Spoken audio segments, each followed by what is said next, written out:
আসসালামু আলাইকুম। আচ্ছা, আমরা আসছি আজকে এইচএসসি আইসিটির সংখ্যা পদ্ধতি রূপান্তরের এ টু জেড সম্পর্কে। আমার প্রথম ক্লাস এটা। আচ্ছা, সংখ্যা পদ্ধতি রূপান্তর। এখানে আমাদের রূপান্তরের আগে কী করতে হবে, আমাদের ধারণা নিতে হবে বেজ বা ভিত্তি সম্পর্কে। আচ্ছা, প্রথমে আমরা বেজ বা ভিত্তি, দশমিক বা ডেসিমেল। দশমিক বা ডেসিমেলের ভিত্তি কি 10। হ্যাঁ, এর প্রতীক হিসেবে আমরা 0 থেকে 9 পর্যন্ত লিখতে পারি। উদাহরণ কি 397 10। এখানে কি ভিত্তি লেখার স্থান, ভিত্তি লেখার স্থান। বাইনারি সংখ্যা পদ্ধতি এর বেজ বা ভিত্তি হচ্ছে বাজান কত 2, প্রতীক 0 1। উদাহরণ হিসেবে আমরা এটা নিতে পারি। অক্টালের বেজ বা ভিত্তি 8, প্রতীক 0 থেকে 7 পর্যন্ত। আর উদাহরণ হিসেবে 24 8। কারণ কি এখানে আমরা কি বেজ বা ভিত্তি লেখার স্থান যে ডানের নিচে। হেক্সাডেসিমেল এর বেজ বা ভিত্তি কত 16। একে প্রকাশ করা যায় 0 1 2 3 4 5 6 7 8 9। আর 10 থেকে শুরু হবে A B C D E F. আমাদের 10 কেন হয় না? আমাদের সংখ্যা পদ্ধতিতে কখনো 10 গ্রহণযোগ্য মান না। এছাড়াও আমরা যখন অঙ্ক করেছি 0 থেকে 9 পর্যন্ত আমরা অঙ্ক হিসেবে জেনেছি, 10 কোনো অঙ্ক না। আচ্ছা, তারপরে আমাদের হেক্সাডেসিমেল 9 পর্যন্ত নেওয়ার পরে আমাদের 10-এর পরিবর্তে আমরা এই হিসেবে ব্যবহার করতে পারি, কারণ কম্পিউটার এগুলো ছাড়া চিনে না। এ সমান 10, বি সমান 11, সি সমান 12, ডি সমান 13, ই সমান 14, এফ সমান 15। আর এখানে বেজ বা ভিত্তি যদি আমরা মনে রাখতে পারি তাহলে আমরা প্রতীক বা চিহ্ন মনে রাখতে পারবো। যেমন এখানে বেজ বা ভিত্তি 10, এর প্রতীক বা চিহ্ন কি? আমরা সব সময় 0 থেকে শুরু করব। 0 থেকে 9 পর্যন্ত কখনোই 10কে টাচ করবে না। কারণ কি আমাদের 10 হচ্ছে বেস বা ভিত্তি, ভিত্তির সমান কখনোই এর প্রতীক বা চিহ্ন যেতে পারবে না। তেমনি বাইনারির বেস বা ভিত্তি হচ্ছে 2। আমার 0 থেকে 1 পর্যন্ত 2 কখনোই টাচ করতে পারবে না। অক্টালের 8, 0 থেকে 7 পর্যন্ত 8 কখনোই হতে পারবে না। তাহলে আমার অক্টালের প্রতীক হচ্ছে 0 থেকে 7 পর্যন্ত। আর হেক্সাডেসিমেল 0 থেকে 9 পর্যন্ত এবং এ থেকে এফ পর্যন্ত।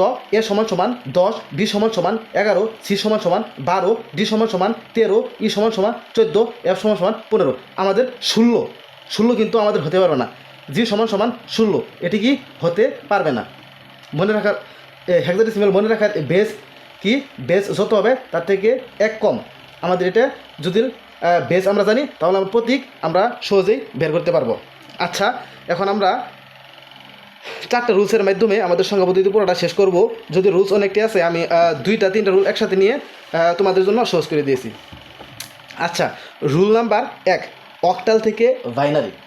আমাদের অক্টাল থেকে বাইনারি অথবা হেক্সাডেসিমেল থেকে বাইনারি যেতে হলে আমাদেরকে কোড নিতে হবে। কোডগুলা কেমনে লিখব?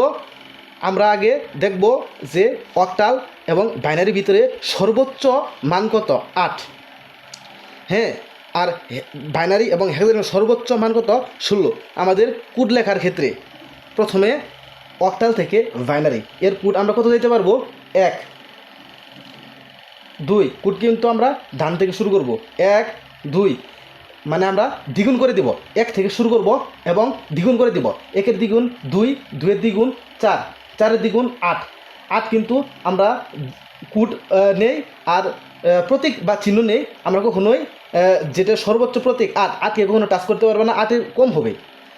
আমি যদি এটার ডাবল করি তাহলে 8 হবে, আর এখানেও 8 আছে। এটা ডাবল করলে কত 8 আছে, এখানেও 8 আছে, এই জন্য 8 গ্রহণযোগ্য হবে না। তাহলে আর কী করতে হবে?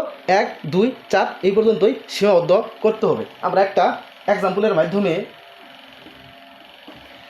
বিষয়টা তোমাদের ক্লিয়ার করে দিই। আমাদের কি করতে হবে? কোড নিতে হবে। এক্সাম্পল কত? 75 অক্টাল। একে কী করতে হবে? বাইনারিতে নিতে হবে। এই ক্ষেত্রে কী করতে হবে? আমাদের কোডটা লিখব 1 1-এর দ্বিগুণ 2 2-এর দ্বিগুণ 4। আচ্ছা, আমরা 4-এর দ্বিগুণ 8 লিখতে পারবো না।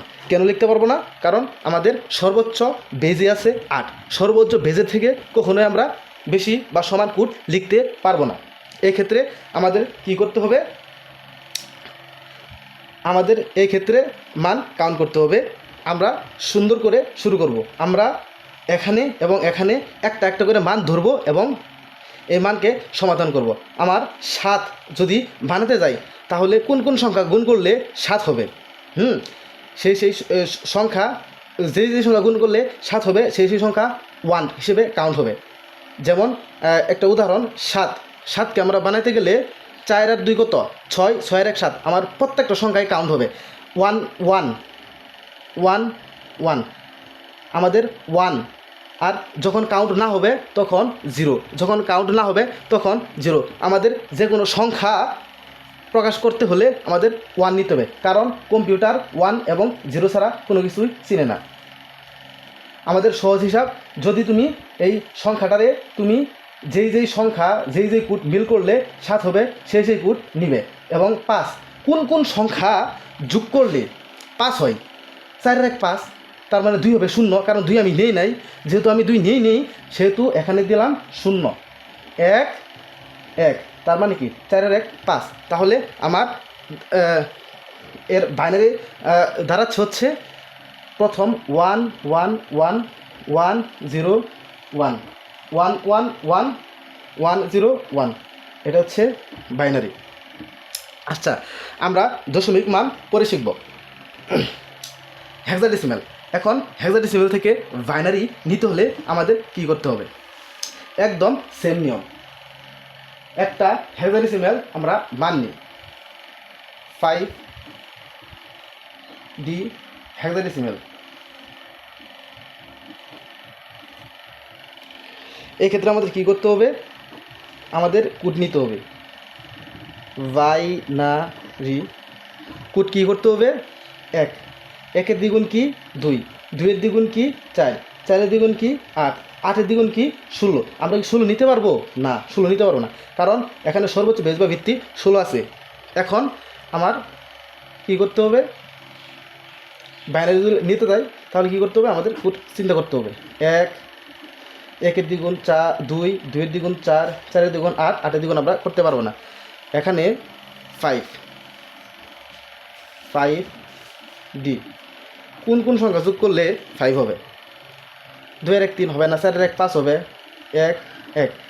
যেই সংখ্যা যোগ করব সেই সংখ্যার ক্ষেত্রে 0, আর যেগুলো যোগ করা লাগবে না সেগুলোর ক্ষেত্রে যেই সংখ্যা যোগ করব সেগুলোর ক্ষেত্রে 1, আর যেগুলো যোগ করা লাগবে না সেগুলোর ক্ষেত্রে 0। এবং ডি বাজান, ডি মানে আমরা কত বলছি? এ সমান 10, বি সমান 11, সি সমান 12, ডি সমান 13। তাহলে আমার এটা 13 ধরে নেব। কোন কোন সংখ্যা যোগ করলে আমাদের 13 হবে? 8 4 12, 12 1 13, 8 4 12, 12 1 কত 13, আর মাঝখানে একটা 0। যেহেতু আমার এই সংখ্যা কাউন্ট হয় নাই, যেই সংখ্যা কাউন্ট হবে না সেই সংখ্যা 0, তাহলে আমাদের দাঁড়াচ্ছে হচ্ছে সমান 0 1 0 1 1 1 0 1 বাইনারি। আচ্ছা, তাহলে রুল 1 কমপ্লিট। এখন রুল 2 এর ক্ষেত্রে কী করতে হবে? রুল 2 এর ক্ষেত্রে আমাদের রিভার্স করতে হবে।